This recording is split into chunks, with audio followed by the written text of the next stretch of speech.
built this new tool, it's going to help kids learn. I remember one response where a teacher said, oh, that's really cool, but won't some kids then learn faster than others? They're like this is a non-starter. If this tool is going to allow some kids to learn faster than others, then we can't use it. The idea that you should take kids and give them material based on their ability is just a non-starter with some of the most powerful educational organizations in the world. The craziest thing about this is that when you implement all these programs, when you basically nerf the public school system and say, okay, we're going to ensure that this school system does not give opportunities to high achieving kids, then who is really bearing the price of that? Like, who are you hurting the most? Because the rich families, they're the ones who can afford these after-school programs. They can send their kids to private schools. They can afford private tutors. It is the families without those financial resources who are dependent on those public school systems to create those opportunities for their kids to level up that are being penalized by this, I think, very narrow-sighted perspective. All right, welcome everyone. My guest today is Niels Hoven.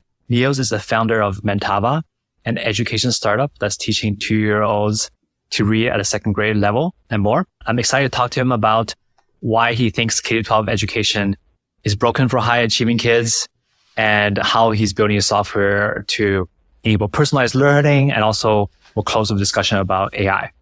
Welcome, Niels. Thanks so much for having me here, Peter. It's a pleasure. Yeah, thanks so much. So you're a parent and I'm a parent too. Why don't we start with this? What do you think is the problem with K-12 education policy in this country? I guess what's good about it and also what's problematic about it? Yeah. So I think this is something that a lot of parents just don't realize until you actually have your own child in the school system and you get to see it for yourself. And the thing is that modern education policy, particularly here in the US, is not focused around helping every kid reach their potential. It's just not the goal. The goal of modern education policy is closing the gaps between high achievers and low achievers. And of course, that's an important goal. It's a noteworthy goal, and it's absolutely something that we should be working towards. But when that is the only goal that you're optimizing for, what you see in practice is that the way schools try to close that goal is by making sure that high achieving students don't have the opportunity to succeed. And I mean, it sounds crazy to think about that, but you go look at districts like San Francisco, for example, where you're literally just not allowed as a teacher to teach material above grade level. Lots of schools all around the country are getting rid of their accelerated programs in math and science, essentially trying to close the gap between high achievers and struggling students by limiting opportunities for those high achieving students to succeed. And I think it's just going in completely the wrong direction. So they're actually closing that gap by limiting the high achievers instead of bringing up the low achievers. That's kind of how they're...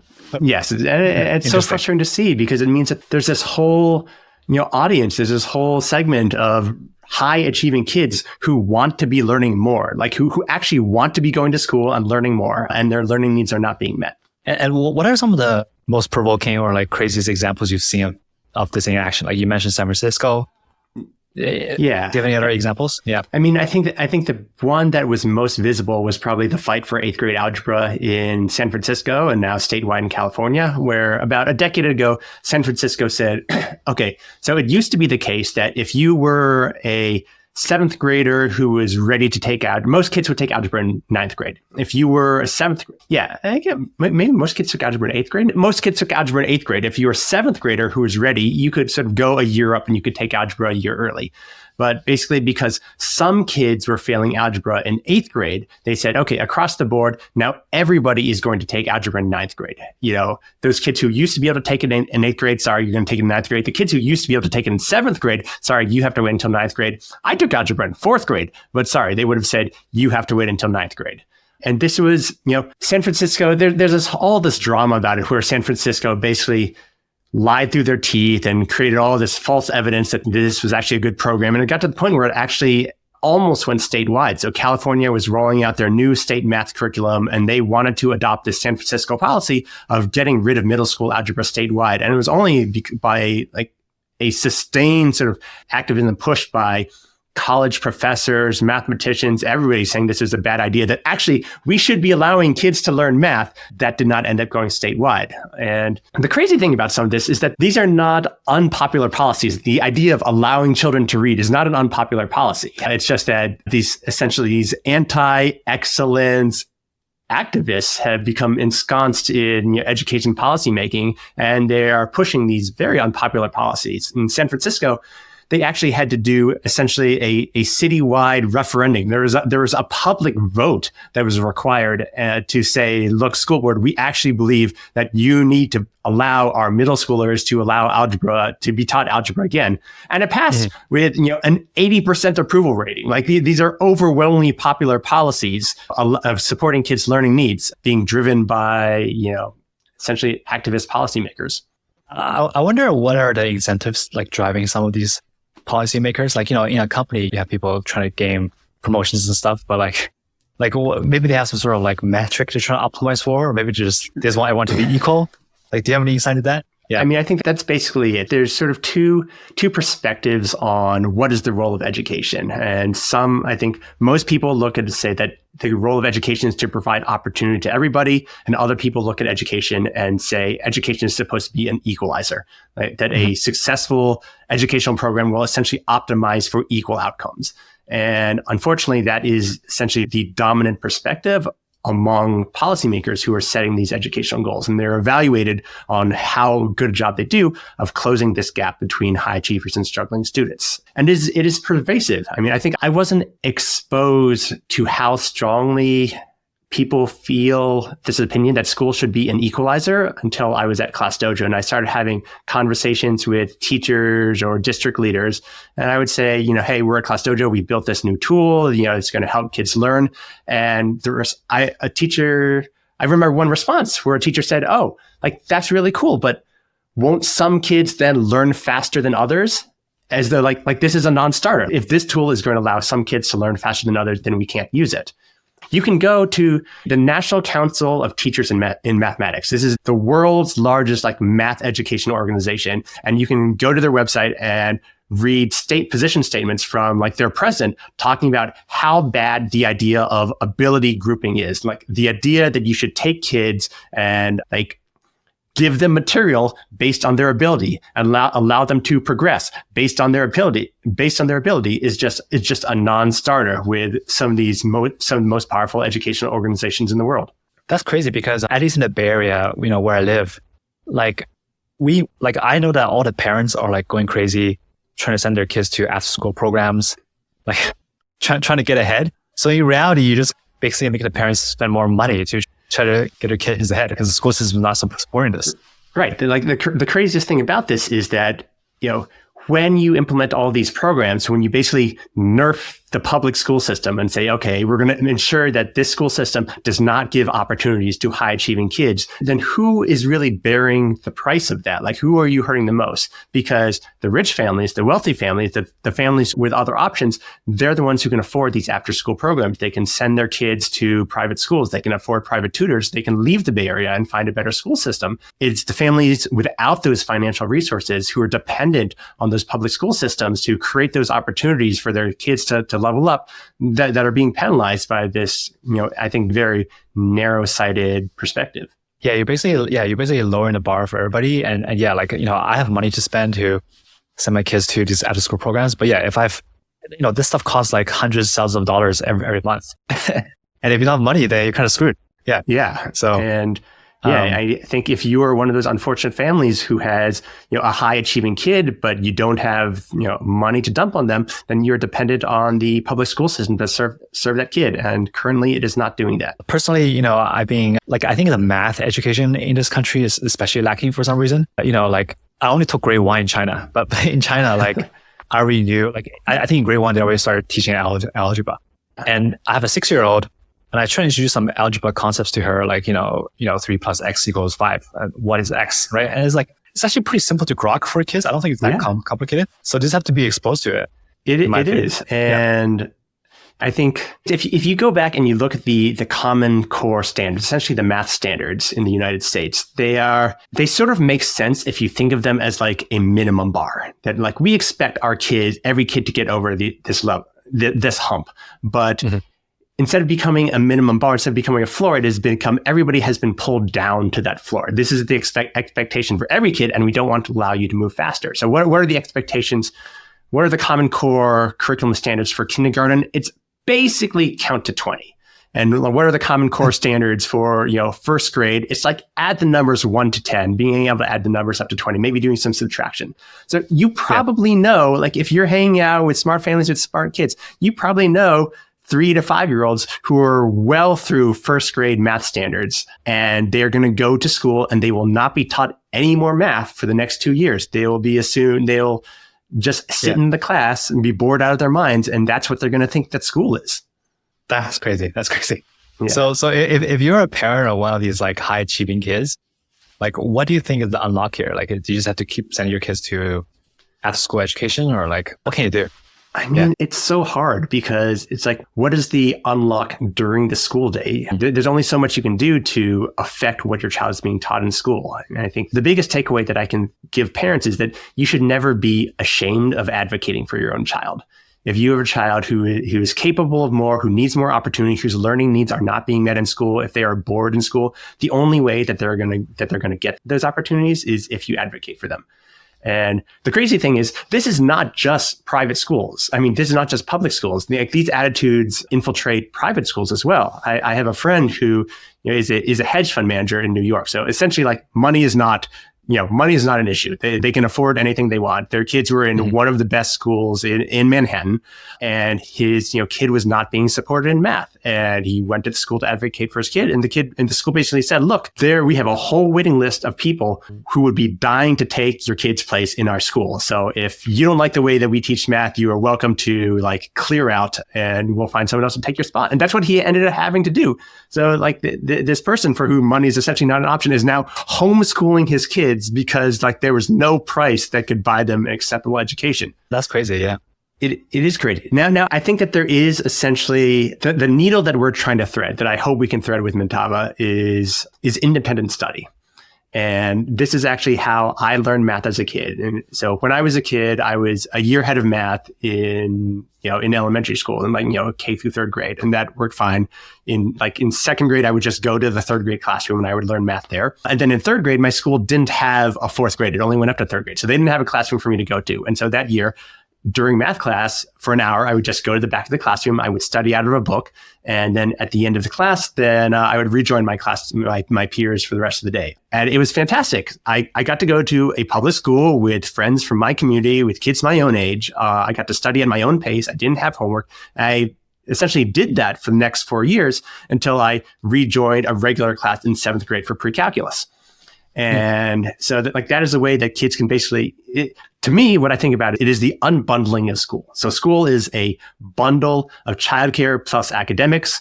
Lots of companies that come into this space try and replace that entire bundle, which is very hard. It's very expensive. Childcare is very hard and labor intensive to replace. So let's not replace that piece. Let's just replace some of the academics piecewise by allowing kids to do some independent study and ensuring that they can meet their own learning needs. And so really from the beginning, that has been our goal with Mentava, to essentially build this track where kids can support their own learning needs if they are not in a place to have a school or a teacher or even a parent who is able to support those learning needs for them. Yeah, because going back to the what can the parents do? If I ask the school to hey, let my kids go to the third grade classroom to learn math or something, or just go to third grade in general, that could affect her social development, right? All of a sudden, just a bunch of big kids. Yeah. I mean, I would say, so I'm not personally a huge fan of skipping grades, whether it's for one class or for classes in general, or just moving up to the next grade.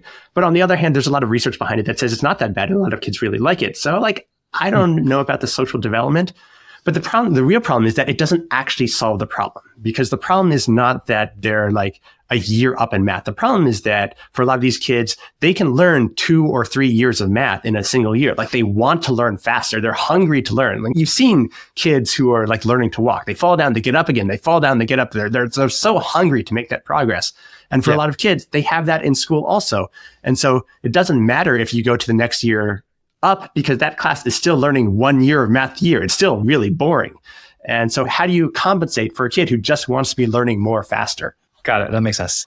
Going back to the Mentava story, let's go back to the pandemic for a second, right? So I believe you and your wife were in a 1-bedroom apartment, and you had 3 kids, and the kids were pretty young, right? They're so yeah. We were in a 600 square foot apartment in San Francisco with 3 kids. I think they were a newborn age is basically 0, 2, and 4, and the pandemic hit. And, we used to say, oh, the thing that makes our apartment life work is because during the week, our kids are in daycare, and on the weekend, we spend all weekends in the playground. And then the pandemic hit, and they closed down the daycares and they closed down the playgrounds. And so it was hard to maintain sanity. Yeah, exactly. How do you stay sane during that period? And you actually you actually taught your kids to learn, right? Or to learn themselves? How did you do that?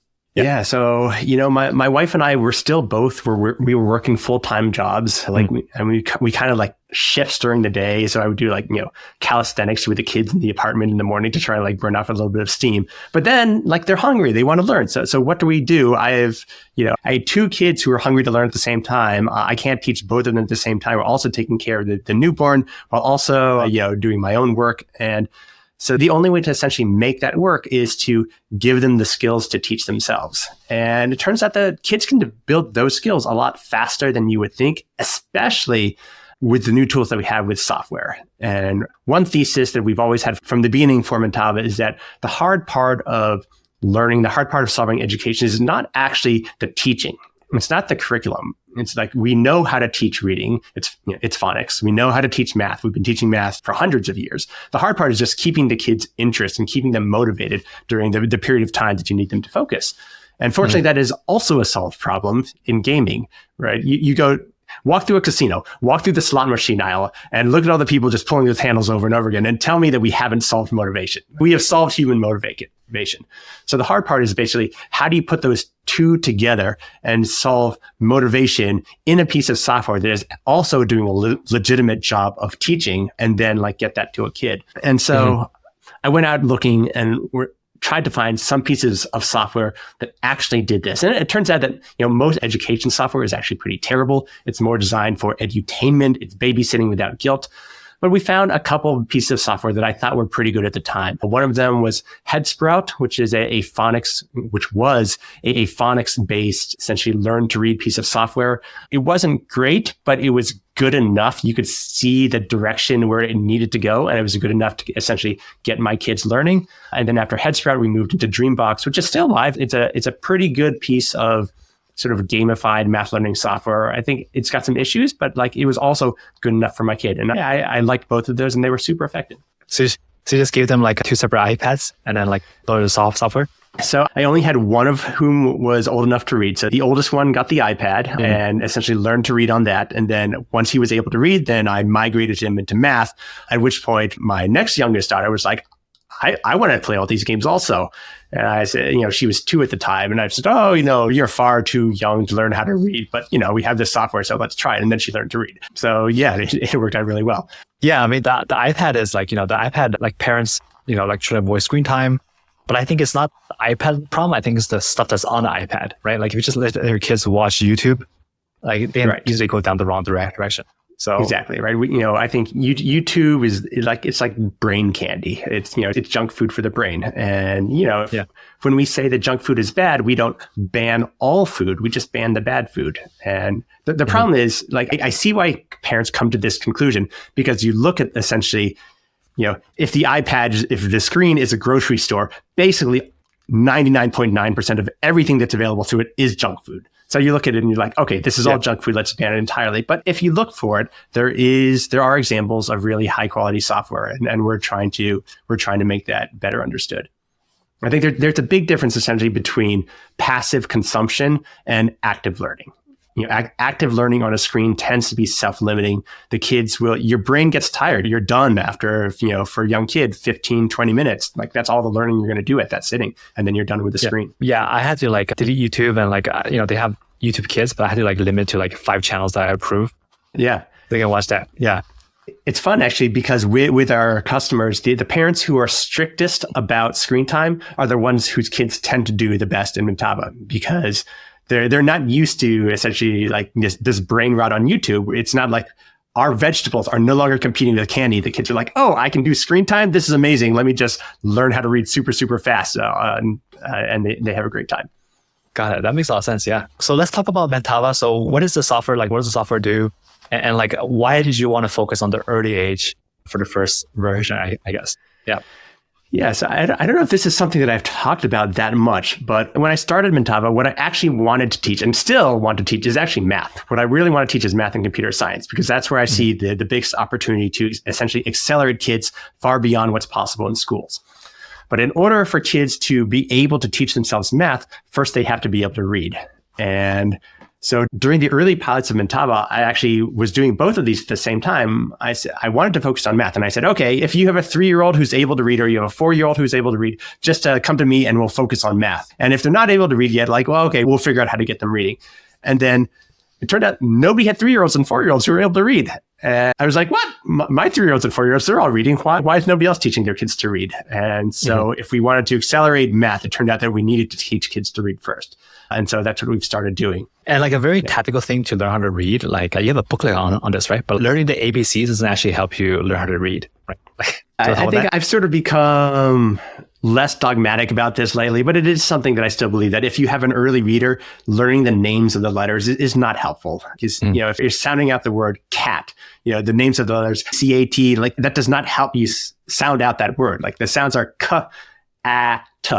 And so it's very confusing to teach a kid that this letter is, the letter R, but don't say R. When you read it, say my daughter, we were learning the word rat. She was learning the sound at home. And then she went to school. They taught her that, this is an R. And then she came home and started reading R rat. So I actually had to unteach her what they were teaching her in school. And it's very frustrating. Yeah, they need to have like the ABC song, except it's all phonics. It's not like the actual letters.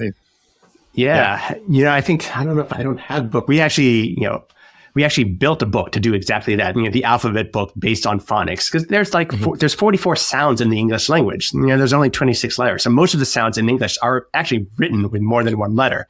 And at the early ages, what's important to learn is the sounds, not the letters. And so we built an alphabet book based around the sounds. It's actually available on our website. You can download the ebook for free at mentava.com. But we're very close to having the print version ready, hopefully within the next couple of weeks. That's awesome. Yeah, I'll definitely buy that. So I got to try Mentava. You gave me access to try it with my kid. And so, just describe the software, or maybe it's changed recently, but like when I tried it, it was like a bunch of farm animals, pretty cute. And a lot of it was, like teaching the phonics, kind of repeating the sounds, playing different kinds of games to try to kind of get the kid to internalize the stuff, right? Yeah. Is that still what it's like? Yeah. Yeah. It basically comes back to our philosophy that the real problem that we're solving for is motivation. So teaching kids to read is not rocket science. It's phonics. So essentially it's, these letters make these sounds, you memorize all of them, and then you learn to blend them together. That's basically the entire process of learning to read. And then, English has some tough sounds. So it takes a while, and there's a bunch of sight words you have to learn, but basically learn the letter sounds and learn to blend them together. And, like I said, there's about 50 letter sounds in English. So, give an hour to memorize each one, maybe 2 hours. So about 100 hours to learn to read is what it takes. And so it's just, okay, how do you keep a 2-year-old or a 3-year-old or a 4-year-old engaged and like actively focused on learning for 100 hours? And the answer to that is, animated farm animals, and also a lot of UX, a big focus on how do you make this usable and intuitive for a 2-year-old who doesn't know how to read yet. Got it. And like, you have a lot of like success stories on your website. Like what has been some like really awesome success stories? Like are kids learning how to read like after a month? Yeah, I think so. We are just having the first wave of customers essentially complete our curriculum, and which gets we're aiming for a second grade level. I think right now I would say we built up to about mid first grade. We're very close to like getting to second grade, but we had the parent of a 3-year-old write in and say, I think it took about 3 months for their 3-year-old to make it through our curriculum and essentially get to this mid first grade reading level. Now, I will say, I will candidly say, that is an outlier. Like, not all 3-year-olds are going to learn to read at a first grade level in 3 months. And that particular 3-year-old had some practice before. But at the same time, essentially, this is a business for outliers. We are building this for those outlier students whose learning needs are not being supported, in schools that are aimed at the average, to below average student. Does the parents still have to make the kids use this software, or are the kids like, hey, mommy, I want to use this now? I'd say we have a mix. I would say that if you're a parent coming in, I would say we want to set the expectation that you will probably have to encourage your kid to stay on task. Now, I think we have a lot of And we do have a lot of families, especially the families whose kids have no other exposures to screens, who say like their kids love it and they just want to do it every single day. But I would say the expectation going in would be that the software is going to do the teaching, and you as the parent are going to be encouraging the kid to stay on task for, the 20 to 30 minutes a day that they'll be practicing. Yeah, it makes sense. Yeah, I think it's like, I totally agree with you. I think like learning how to read is like step number one. Because once they learn how to read, then they can really explore their curiosity and do, read whatever hell they want, So yeah. that's kind of, yeah. It's so cool. Kids are so curious about the world around them. And especially when you take a little kid and give them the ability to read, it's like unlocking this secret key where all of a sudden, like, the secret language that was in the menus and the signs and the trucks all around them, now they can understand what this world is that they exist in. And it's so delightful. And what is the math equivalent of that, right? Because like a lot of math education is just like doing a bunch of exercises, like 3+5, and like how do you make kids curious about math? Yeah. Have you thought of this? So, we've been so focused on reading that we haven't dug into math that much yet, but I can give you my philosophy, which is that basically the big difference between reading and math is that reading is very much about memorization, which sort of makes it easy for us to test, okay, has this kid memorized this sound? Where math becomes more about foundational understanding. And so I think the real challenge for any piece of math software is to be able to test a kid and figure out, has this kid memorize this, or do they actually have the fundamental understanding that they need in order to essentially build the next layer of math on top of that? Now, at the same time, there has been a pushback in math against memorization. And I think you also need that, especially for basic facts. You need to be able to know 7 times 8 as fast as 1 + 1. But that comes you get the foundational understanding first, and then essentially that memorization is sort of like building fluency in reading. You need to build that fluency so that you can start, building on top of that. So maybe it's like making the kid realize the everyday use cases of math. Like if you know subtraction or multiplication, like you can count your money or piggy bank or something. Like, yeah. I think that's an interesting question. That's a question sort of about like I guess in games, what we say is the transition from extrinsic motivation to intrinsic motivation. So if you play any game like Candy Crush, when you first start, like they shower you with all these sparkles and fireworks, like everything you touch lights up the screen, and you're like, oh, this is so delightful. Like my brain needs more of this dopamine. And then eventually, as time goes on, you develop the intrinsic satisfaction of solving the letters, of solving the levels. And then some of that dopamine can be backed off, and you can enjoy just the process of essentially making progress. And so that's, I'd say that is our goal. In the beginning, we're going to shower the kid with dopamine and try and get them hooked. But long term, the only way this works in long term is if they start to appreciate the intrinsic joy of learning and progressing. Yeah, it's interesting to think about how some of this gaming, free-to-play mechanics, like some of these like quote-unquote dark patterns can actually be used for good if you just try to incentivize the right thing. Yeah, it's very dark. I spent almost a decade in mobile games first Facebook games, and then mobile games building very casual, addictive re-engagement mechanisms. And towards the end of it, I did. I think the reason I left the industry was I was starting to feel like a digital drug dealer. I was building these products that I personally didn't love, that I didn't really believe in, that I didn't really want to use myself or want my own kids to use. And, I think I can certainly make a case for why it is not as bad as I am framing it. And I think there are a lot of good things that can be said about gaming. But I would say for me on a personal level, it didn't resonate. And I'm very happy to have essentially like found a direction where I can take those skills that I developed, which were super fun and interesting, and apply to something that I am more personally, passionate about. Yeah, you can use the dark side of the force for good. It's with great power comes great responsibility. So we're doing our best to be responsible with it, but it is a fun challenge. Okay, so now let's talk about AI a little bit. So have you exposed your kids to any kind of AI tools, or not so much? A little bit. We've used ChatGPT a little bit. There's one time when I was hoping to help them like start a t-shirt business. And so they were like, designing t-shirt designs on ChatGPT. But yeah, they know that it exists right now. Because if you think about it, like, just like talking to AI or like interacting with AI, like it can become a really awesome personalized coach, right? If there's some guardrails to it. I think there's so much potential there. So in our software right now, we're not really using much AI. And that's because my belief is that essentially that the core learning pathway, whether it's reading or math, is pretty linear and pretty predictable. And so you can kind of just build that out and optimize it by hand. For me, the real power of AI is in its adaptability.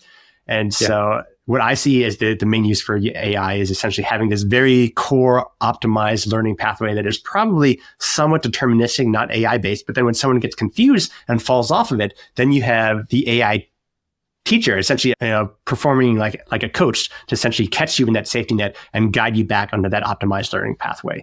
Yeah, that makes a lot of sense to me. Yeah, because the AI is like really patient, it's available anytime. So if you don't understand like geometry or something, like it can try to get to explain it to you. Yeah. Yeah. Now, I mean, I may be sort of underselling AI. Like maybe there's a world that might not be too far off where you don't even have to optimize that core learning pathway because the AI is just so good at it, it'll do it anyway. But at least for now, that's what we were planning on, sort of an optimized core learning pathway with AI as a safety net. And let's talk about like older kids for a second. Yeah. So how old is your oldest kid now? My oldest kid is 9 now. Okay. So you're not quite at the high school, like trying to get in college stage. Not yet, yeah.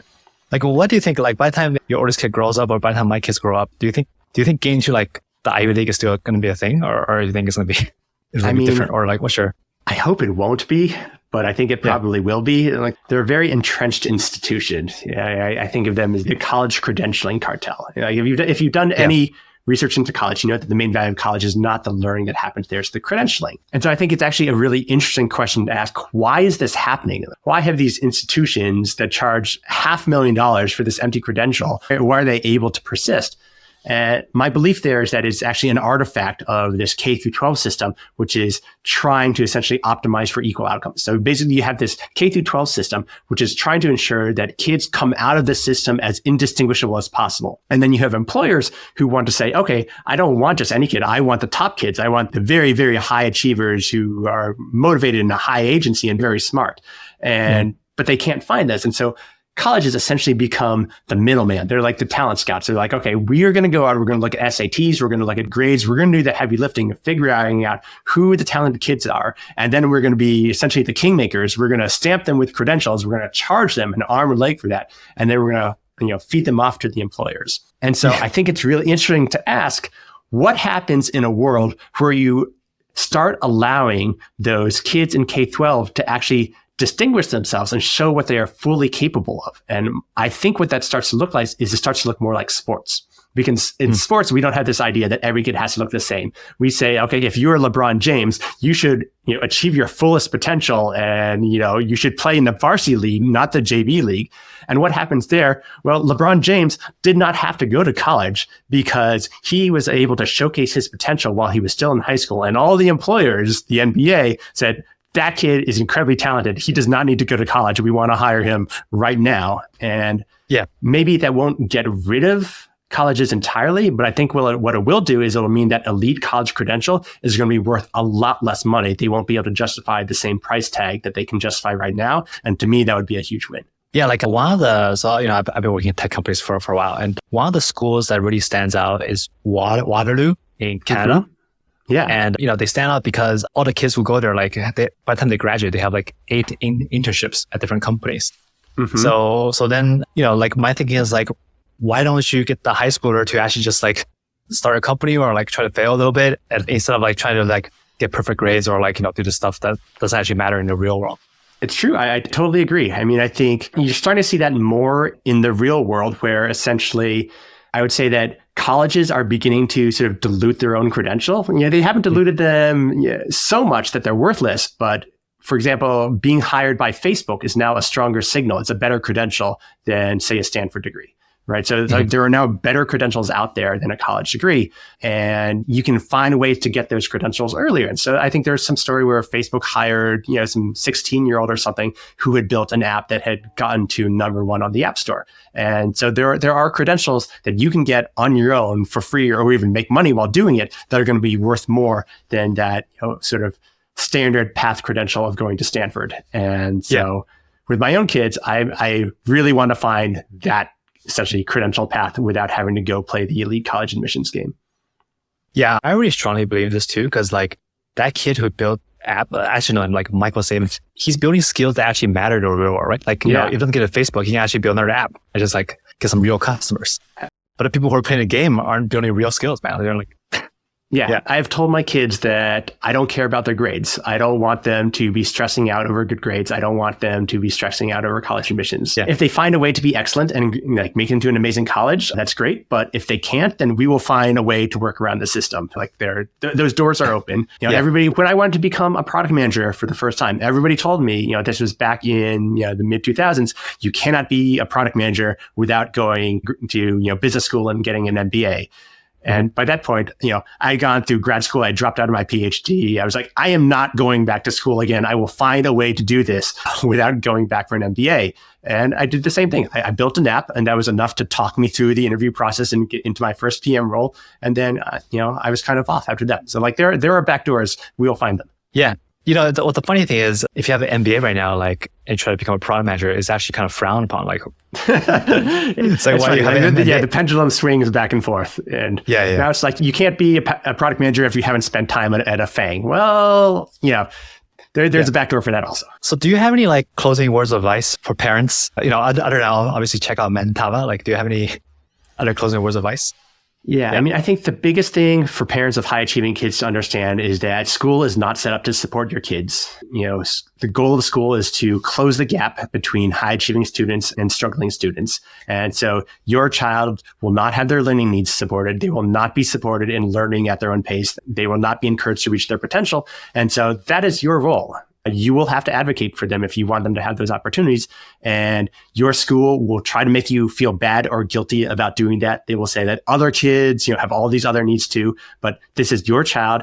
You are their parent. It is your responsibility to them to advocate for them and never let anybody make you feel bad about doing that. Got it. So you want to advocate for them in the school system itself. Maybe you want to do some extracurricular stuff. But also, I also think the third thing is just like actually spend time with your own kids and teach them yourself. Because like a lot of parents that I see, like they send their kids to like 4 different classes on the weekends, but they don't actually like spend time teaching them themselves. Yeah. I mean, I think that's when I say advocate for them, it doesn't necessarily mean, push them inside the public school system. Maybe that means go to private school. Maybe that means find a tutor. Maybe that means teach them yourselves. I mean, I'm not sure who my audience would be here. If I'm talking to the tiger parent, then I would also say, don't push your kids too hard. Like, kids should have a life. If you look at homeschoolers, they spend something like 2 hours a day doing academics. And then the rest of the time, they're like, off playing in the woods, hanging out with friends, right? It doesn't take that much time to kind of support your child's academic potential. And so... Yeah, don't stress them out. Let them enjoy their childhood. Spend a little bit of time each day supporting their academic needs. And then other than that, have a lot of fun. I love that. And where can people learn more about Mentava, or like, is the software available to everybody now? Or? We are fully live. Go to mentava.com to check us out. We have our ebook that you can download to teach if your child is not yet ready to read with our software yet, you can download our ebook and start teaching them some phonemic awareness and the sounds of English. We have a 7-day free trial if you want to try out our software. So, give it a shot and see if it's a good fit for you and your kid. Awesome. All right. Thanks so much, Neil. It was such a pleasure ranting about education with a fellow parent. Thanks so much. This is a really fun conversation for me too.